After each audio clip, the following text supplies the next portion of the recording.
Hi, folks. Thinking slow here. I wanted to do a quick video about this Trump assassination attempt and try and answer some questions about to what extent was this staged or was it real or what's the real story here. I think this material is reasonably interesting.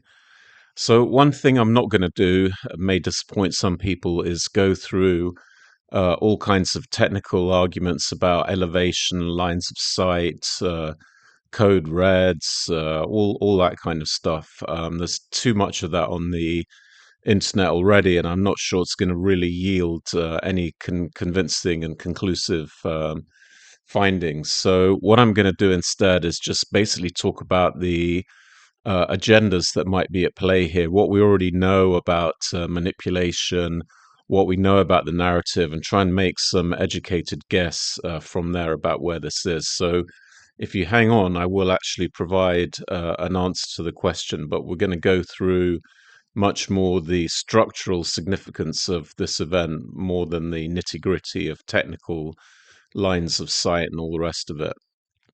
So the main thing about this event is this is a classic sort of end of empire signal, and we've got lots of these signals now that really the US empire is in a kind of decline stage. And you may, if you've been reading the Substacks, you may have seen me refer a few times now to this model by Sir John Glubb, which is from a paper called The Fate of Empires, which goes through these stages of development of an empire from pioneers from the outburst stage right through to decadence.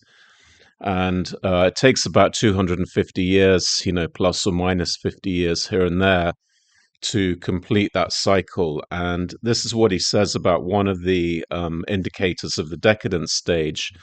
This is about divisive politics. So, what he says here, I'm going to read. True to the normal course followed by nations in decline, internal differences are not reconciled in an attempt to save the nation. On the contrary, internal rivalries become more acute as the nation becomes weaker. And also, along with that signal during the decadence stage, he talks about very high levels of immigration and a loss of religious faith and very high levels of frivolity. So, all things that we would recognize now. And he wrote this almost 50 years ago, and it seems like a very good piece of work. It's quite short, so I would recommend reading it if you have interest, if you look up on the internet. Um, so, in terms of political rivalries, if we just look at what's been going on literally the last couple of weeks, this is a recent tweet from Joe Biden.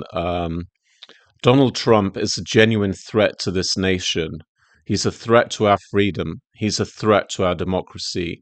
He's literally a threat to everything American stands for.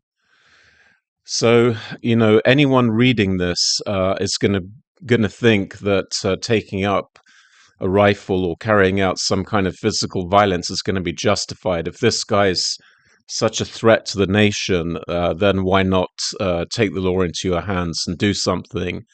In a nation with 330 odd million people and a lot of firearms, it's kind of not remotely surprising that someone would try something like this based on endless tweets and messages coming from the president like this. And I'm also not partisan about this because the language coming out of the Republican side is just as bad. In fact, both parties together is just a classic sign of end of empire. But these kind of tweets make it much more likely that this assassination attempt is genuine because this will affect some of those 330 million people.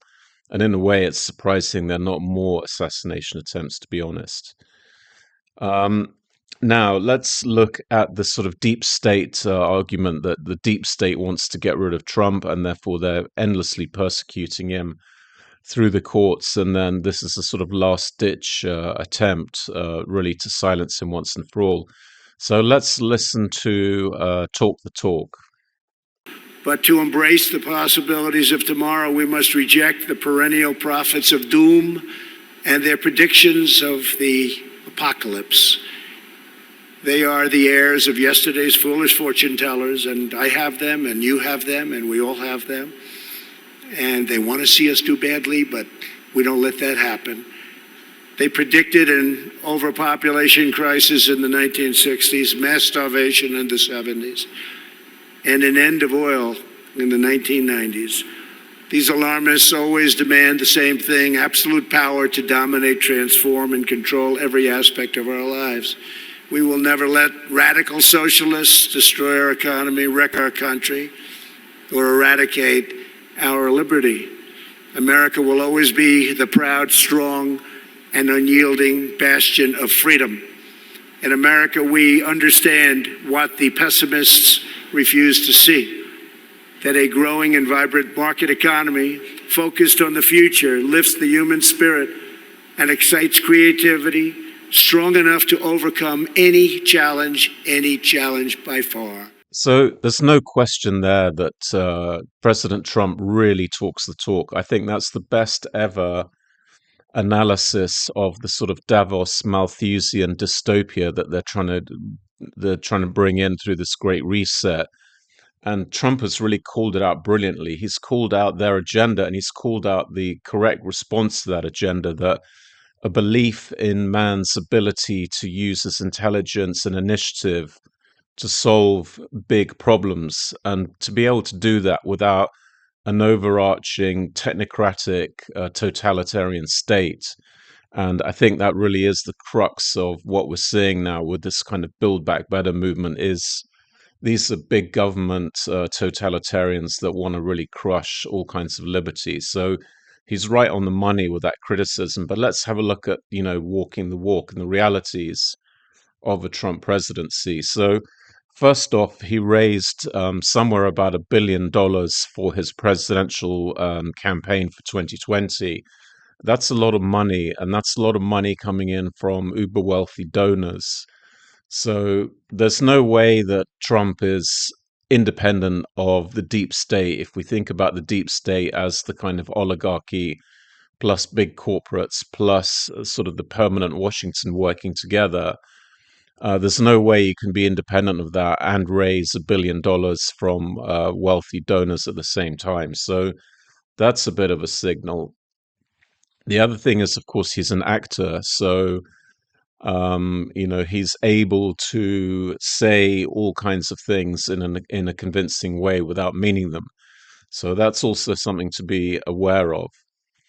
And also his administration also included deep state guys like Mike Pompeo as the ex-head of CIA. He was Department of State. So again, that's cooperation with the deep state rather than tackling it head on. And the last point I want to make here is also this kind of strange arrangement where Donald Trump's son, Donald Trump Jr., is apparently engaged to Newsom's ex-wife. Gavin Newsom's supposed to be far left, Trump's supposed to be far right, but there's this kind of intermarriage going on. So I don't know what really is going on there, but it certainly reminds me of the George Carlin line that it's a big club and we ain't in it. So it does feel like there's a lot of strange connections between different parts of the political spectrum that, in theory, should be completely disconnected, or at least disconnected enough not to be marrying each other. So that's a question.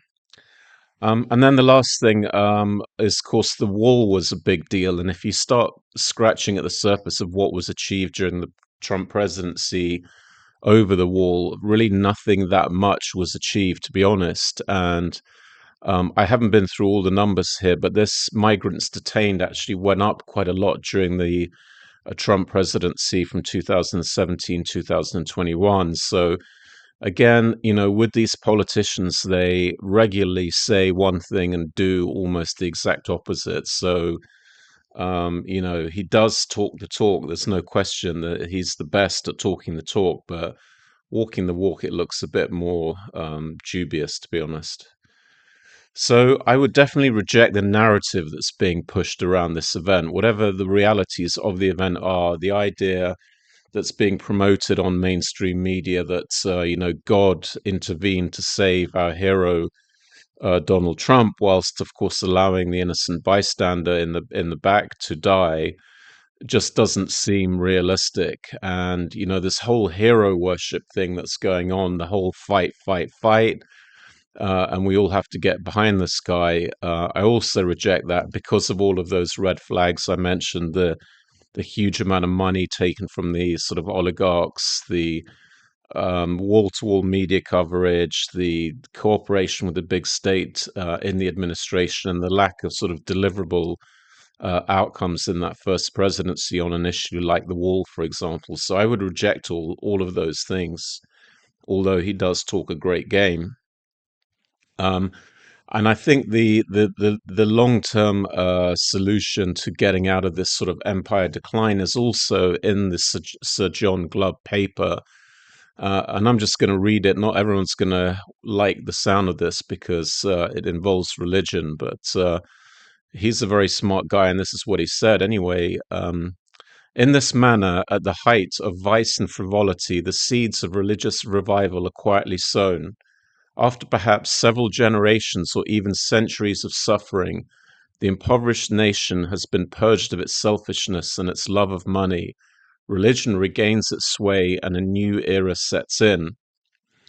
Now, as I said, not everybody is going to want to hear that, and a lot of people I know are atheists or agnostic, and they don't want to be told, look, we need to rediscover religion. But there it is. That's the guy's view. I have a strong feeling that he's probably right about this, and it's up to people to decide for themselves. But the main message, though, is that whatever we do, it's going to be really grassroots level. The idea that a solution is going to be handed to you on a plate to fight the establishment from an establishment funded figure is kind of unrealistic. It's going to be grassroots, and I've set some solutions down in this Substack article that you may enjoy or you may not, because each of the solutions is long term and it's quite difficult. It's not hero worshipping a particular individual and jumping into the cult, the Trump cult. That will not be the solution out of this problem that we find ourselves in. Um, Now, I did say I would answer the question, to what extent do I think this was a psyop? Psyops also are on a scale. There's not a definitive cutoff, yes, no. There's all kinds of different shades of grey, and I've created this thing that I call the psyop scale, and I'm going to put some points on here so you can understand what I'm thinking. So those are from real events through to completely fake events, and the bits in the middle is probably where most psyops are, which is managed events. So there's a kernel of truth in the event, and that is manipulated in order to achieve a desired outcome. So that is the kind of don't let a good crisis go to waste thinking. So, here's some data points on the scale. So the Kuwait incubator story, if you're not aware of it, briefly, it's a tear-filled speech to U.S. Congress from a young lady saying that she'd seen Iraqi soldiers taking babies out of Kuwaiti incubators, throwing away the babies, letting them die, and stealing the incubators. The whole thing was completely fake. All elements of that story were fake, and it was all engineered by a US PR firm. And the speech was designed to drag the US into the Iraq War, which it did. So that is 100% fake. It's there's nothing true about any of that. Another one which I wrote about is the COVID pandemic. So there could have been a flu, it could have been unusual, but it definitely was not the existential crisis that the oligarchy and their controlled media made it out to be. And we definitely didn't need whatever it was, $60 billion worth of vaccine to deal with this. So there may have been a germ of truth somewhere. I don't want to get into the whole virus, no virus argument, but as an existential threat, this was fake. This was a psyop. The climate emergency also, yes, the climate's changing, but there's no emergency. If you look at numbers of climate related deaths, they're as low as they ever have been. So the whole emergency part of this is also fake. Again, maybe there's a kernel of truth in that the climate's changing, but it's not an emergency. Now, more difficult events would be like the Hamas attack into Israel, because that was probably a real event, but certain eyes were shut and certain things weren't done when they should have been in order to get a desired outcome from that event. So that event could have been stopped. And there's a lot of questions about why certain reactions weren't taken when this happened, and there's now evidence that they knew ahead of time in Israel that this was likely to happen. There have been lots of warnings that weren't acted on. So that's a sort of managed event which is steered in a particular direction, but there is an actual underlying genuine event. Now, on the assassination attempt, I'd put that really. It could be anywhere. I mean, I acknowledge that. Nobody will know with 100% certainty, probably ever. But maybe within a few years' time, bits and pieces will leak out in 4 years or 5 years' time that get a better handle on where this is. But right now, because of the late stage empire and the poison politics, I think it's likely that there would be one or more individuals that would want to take up a firearm and do some shooting. So I think that's very credible, and I think maybe in this case, the security detail was pretty poor, and they kind of could have intervened earlier, but they didn't. So it makes it slightly managed if you assume that their lack of intervention was sort of political bias against Republicans and Trump in particular. So I think that's kind of where this is on this line. I don't believe it was really fake in the way that some people are suggesting. This was designed to boost Trump's popularity. I think that's it's too risky to do that with so many people, so much evidence available, just to completely fake it in the way that the Kuwaiti incubator story was completely fake. I think it's too risky. So I don't think that's likely in this case. So I think, going forward, it doesn't make sense to spend a lot of time on the nitty-gritty details of this 14th of July event. If we ever get to the truth of that, it'll be quite a few years down the road, and it's much better to spend the time on actually opposing this technocracy and this totalitarian regime. And that really depends on people taking seriously the idea that they've got God-given rights that are not dependent on the decision of bureaucrats. And I don't really think we have that at the moment. I think people still believe that the state can sort of intervene anywhere and everywhere, and then not too many people are prepared to stand up. And it was, as we saw in COVID, as long as people had their furlough money and they were sitting at home, they were perfectly happy with those arrangements and didn't see the bigger picture that once the state starts pushing you around and locking you up, you're in big trouble, basically. There's still not that many people that really think that at the moment, and hopefully that number will grow. I don't think also the sort of black pill, let's just walk away is the right way to do this. And within that is also the group that thinks literally everything is a psyop. So I'm not sure that's correct either, because that can take you down a pretty dark alley, which I don't think is the right way to go. I think you would need to be more subtle and box clever over some of this stuff. So I think the solution will come from cooperating with these real grassroots organizations. And grassroots organizations will not be getting $1 billion from oligarchs. They will not be covered in the media wall to wall 24/7. They're going to be unknown, unheard of, and they're going to need a lot of support. So I don't know for sure in America. I'm guessing that this guy, Dr. Shiva, may be such a person. Certainly, his analysis of what he calls the swarm is very, very interesting. I think he's 100% right on the swarm. But that's the kind of person that would take on the establishment, or at least he appears to be that kind of person.